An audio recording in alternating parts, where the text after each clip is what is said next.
Kryetari i Partisë Demokratike Sali Berisha në konferencën me gazetarët e quajti fitore fars festën e Partisë Socialiste për fitoren në zgjedhjet e 11 majit.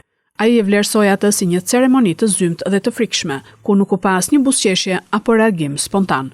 Berisha në fjalën e tij akuzoi zyrtarët e Partisë Socialiste si përfaqësues të bandave kriminale dhe e cilësoi parlamentin e ri si narkoparlament.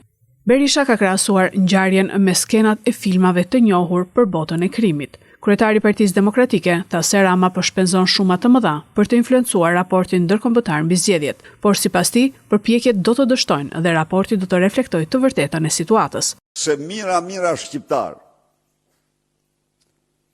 që kanë tashmë të qartë se kanë tek Edi Rama armikun e betur të votës së lirë, nuk do t'ja falin kur atij këtë farsë elektorale.